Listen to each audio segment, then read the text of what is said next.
Hey guys, it's Goosebumps Completionist, and today I'm bringing you another episode review from the classic 90s original Goosebumps TV show.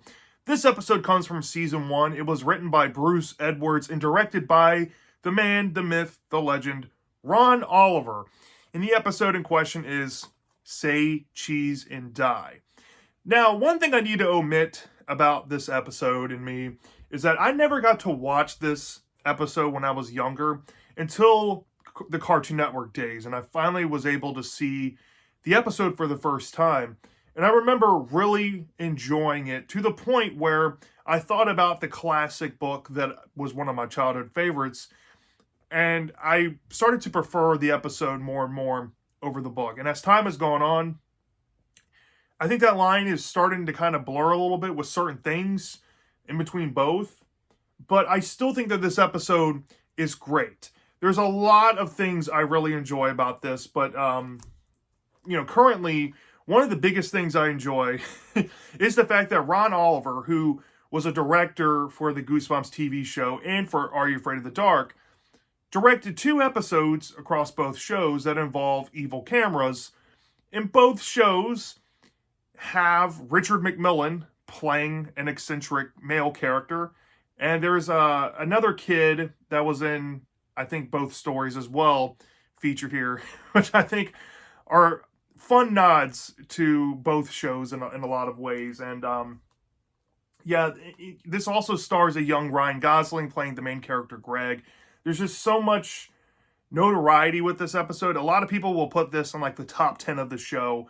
I don't think I will personally, and I'll get into that in just a minute, but I do think that it's still a fantastic episode nonetheless. Let's get into the plot overview without giving too much away. So in the episode version of Say Cheese and Die, the story starts off with 3 kids. You have Greg, Sherry, and Bird, and they're spying on this warehouse of sorts, I guess in their town or maybe, in the city somewhere they live nearby. And they're looking through this fence and they're talking about this homeless person named Spidey that lives inside the warehouse. And they're trying to watch him, leave so they can go inside of his dwelling and see what stuff he has. Because I guess they're a bunch of thrill hunters and they're bored looking for something to do. So we see Spidey, played by Richard McMillan. He has long gray hair. He's a very tall, slender man. He looks kind of weird and creepy leaving the dwelling. And the kids get kind of spooked, but they decide to go ahead and go inside anyway to see what's in there.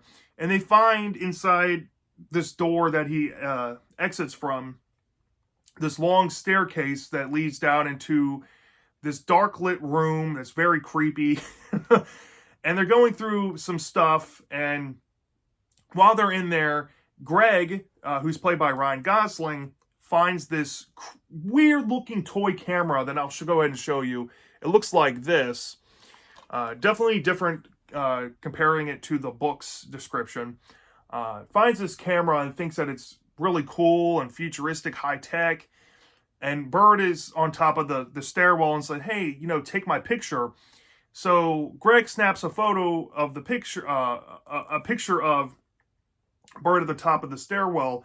But when that happens, Bird falls down into some boxes down below, and the camera spits out a photo, and it's not really done developing. So they hear some commotion, and it's Spidey. He shuts the door, and he's like, "Hey, you kids shouldn't be here." And the kids are worried that something's going to happen to them, so they end up escaping Spidey's clutches, leave out the door they came, and they go and hide behind a nearby building next to the warehouse. And Greg still has the camera in hand, and he has the photo that took for a while to develop. And when it comes out, Greg notices that the photo took a picture of Bird while he was mid-fall. And Bird kind of scoffs at that and says, maybe you didn't really take the picture when you thought you did. And Greg's like, "No, I took it when I did." And the kids are like, "Well, whatever, cool camera. We'll see. We'll catch up later." So Greg, he feels weirded out by this, and he takes the camera home with him, and he runs it to his brother Terry at his home, and Terry's gawking at this brand new car that their father has brought home for the family car, and Terry's like, "Hey, take my picture next to the car." And Greg's like, "Okay, well, I'll do that," and he snaps a photo, And while it's developing, he notices that there's something wrong with the image. The car looks like it's been totaled or in a car accident. And Greg's like, well, this is odd. This can't be happening, right? So it cuts to them eating dinner, Greg, Terry, and their parents. And the dad and the mom want to take the car out for a joyride, with the family. And Greg's like apprehensive of doing this, but he has to go along. He's being forced. And there's a long scene with Greg and his family inside of the car, and Greg's like on eggshells, like worried half to death of what's going to happen. And the family almost gets into a car accident, and Greg's like, it must be the camera. There's something really wrong with this. So it cuts to him having like a dream that's reminiscent to the cover that was more so just briefly grazed over in the book.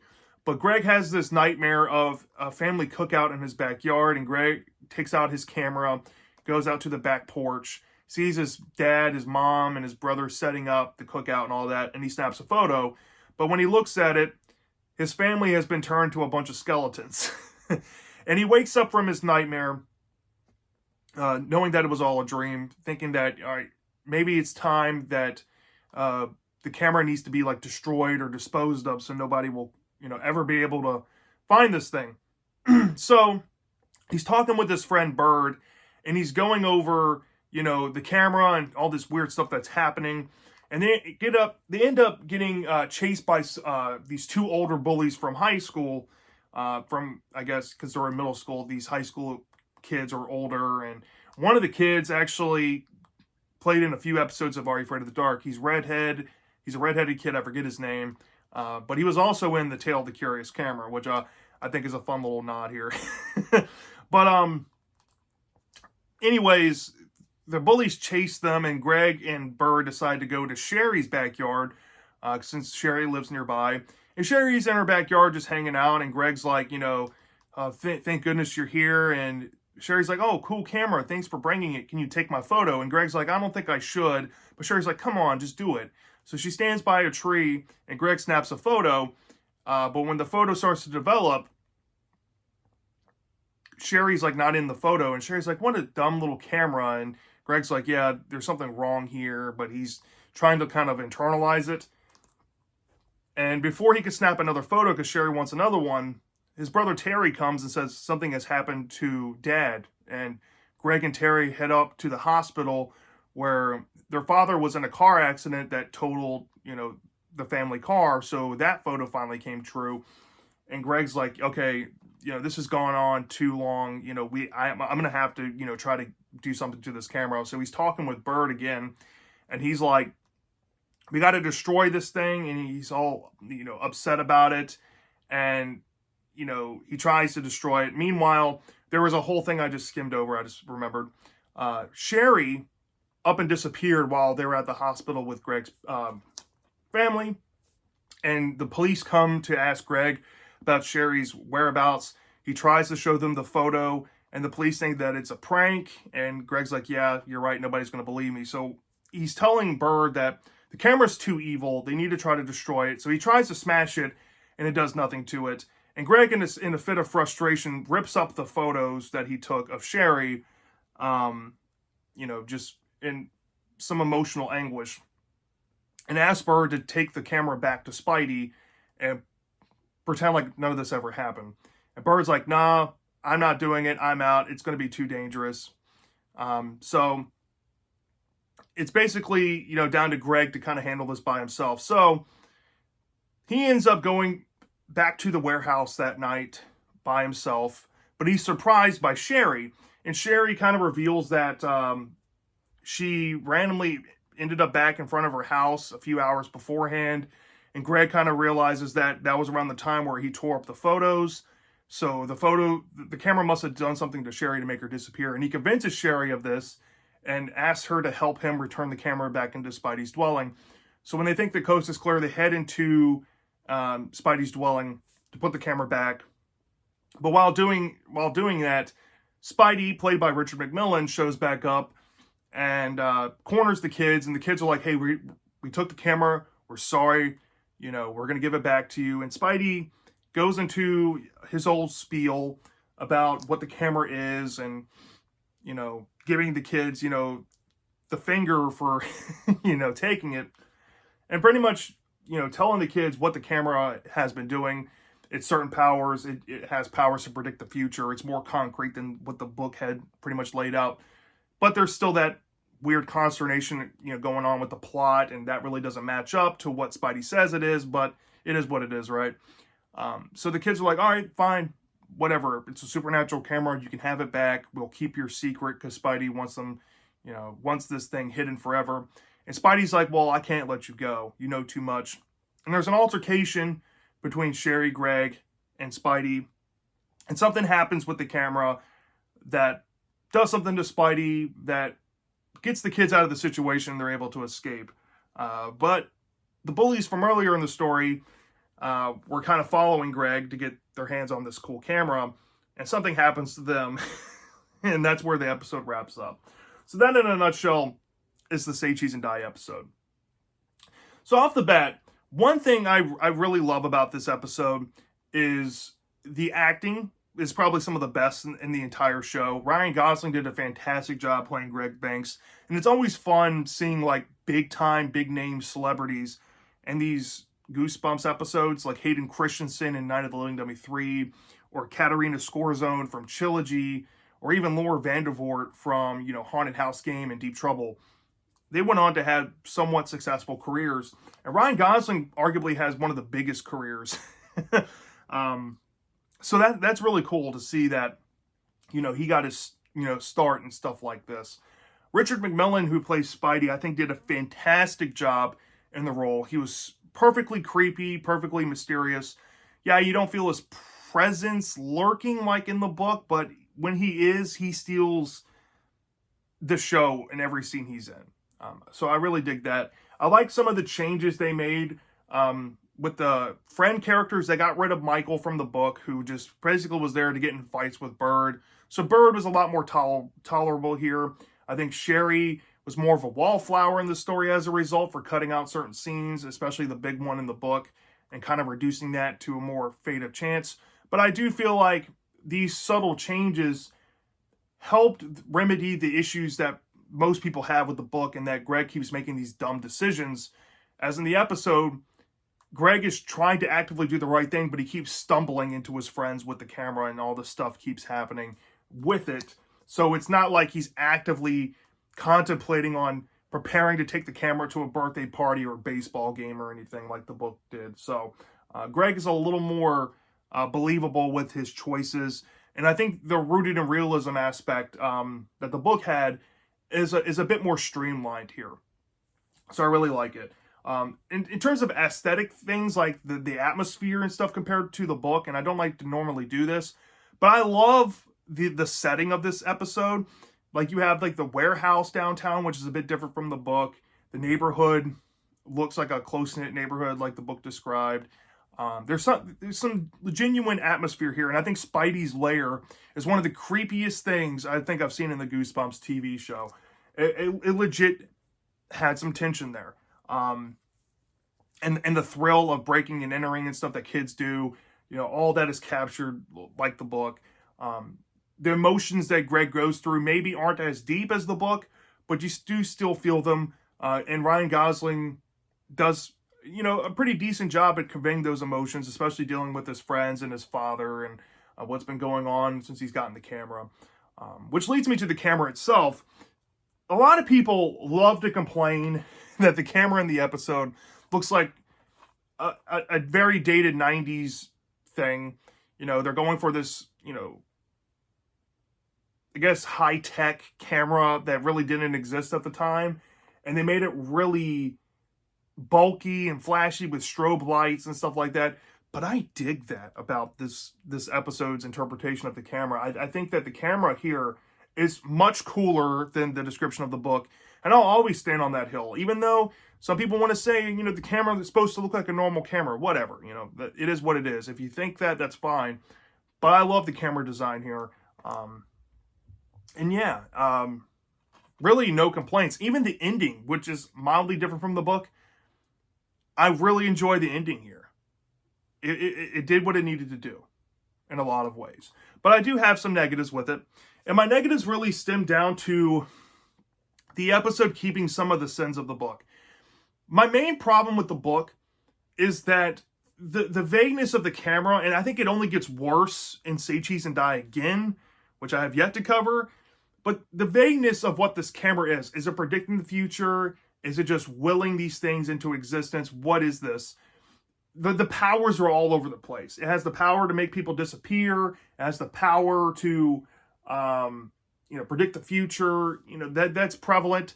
You have these photos that can be ripped up and negate things that I guess aren't really happening in the physical realm, but more due to the camera's doing. It's very odd, and that stuff is still here in the episode. And it's made worse when Spidey more specifically says to the kids in the climax that this camera predicts the future. If the camera only predicts the future, how does it have the power to make Sherry disappear? How does ripping up the photos make all this stuff negated? And especially what happens to Spidey. How does that happen? If this camera just predicts the future. It's very vague, right? Oh, it's just a supernatural camera. It's an evil camera. Maybe it has its own sentience. That's a lot of implications to be had in an object-focused story. And when it comes to object-focused stories, if there's too much vagueness, I'm going to have an issue with it. And I have an issue here. You get the origins behind it, but you don't really get the operational idea of what this thing is. And that frustrates me in either version of the story. And it's still here.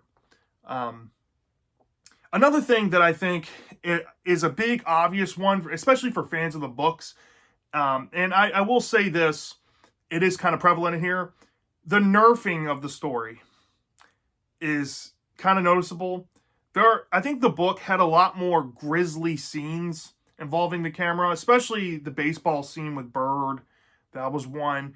And especially the ending of the book, which is super metal for Goosebumps.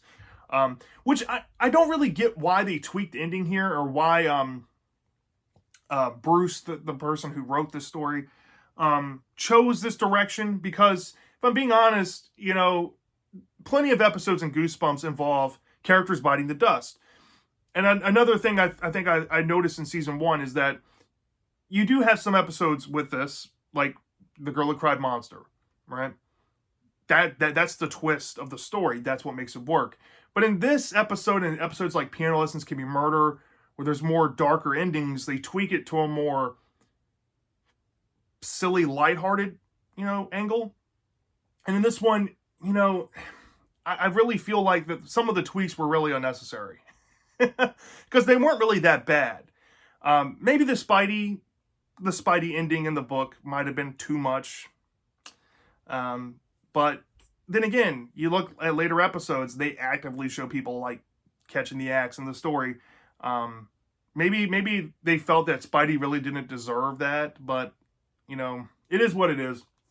Some of the changes were unnecessary, and you can definitely tell that they had to nerf the story, and it's not as scary as the book was in times. And I guess one last negative for the road.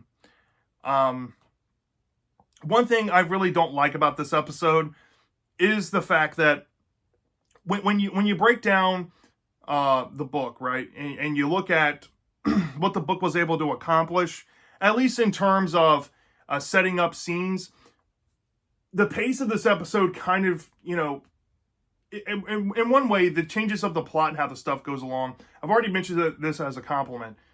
You get rid of the senseless banter by removing Michael out of the equation, and Bird is a little more likable.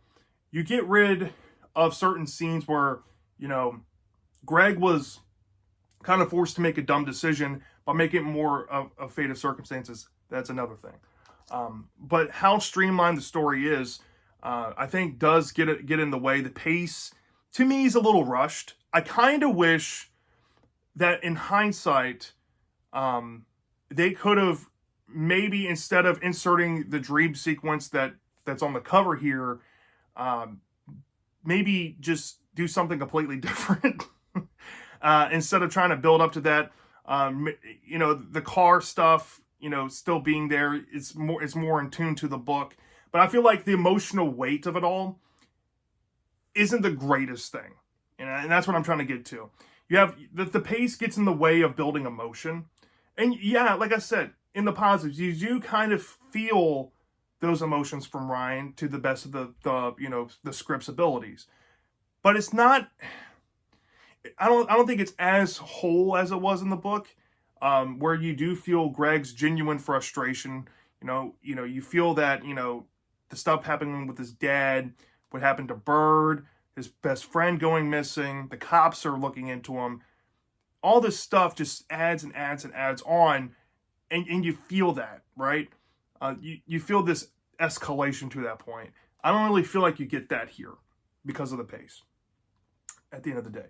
But nonetheless, with those issues being said, I still think this is a great episode for what it is, or more so, very good, I should say.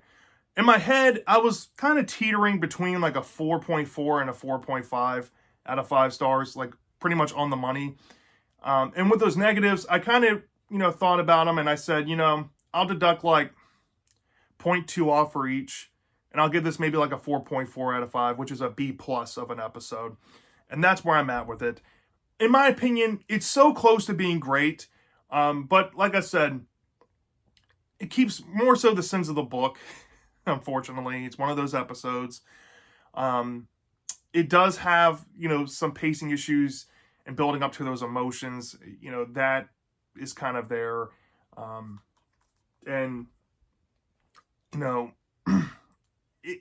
where it could have been improved on from the book, there weren't that many liberties and changes to it.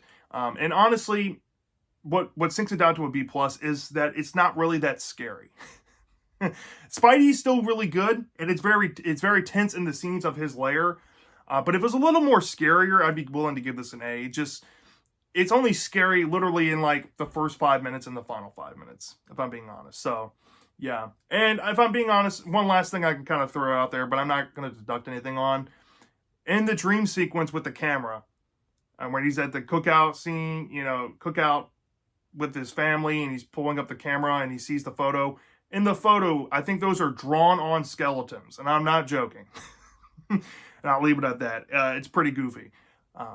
But yeah, I think a B plus is definitely a fair grade for this episode. I know some people might give it higher, maybe even lower if they like the book more, but that's just where I'm at with it. So yeah, that's my thoughts on the Say Cheese and Die episode. Let me know down in the comment section if you've seen this episode before. Do you love this? Do you hate this? I'm dying to know. And I'll see you next time.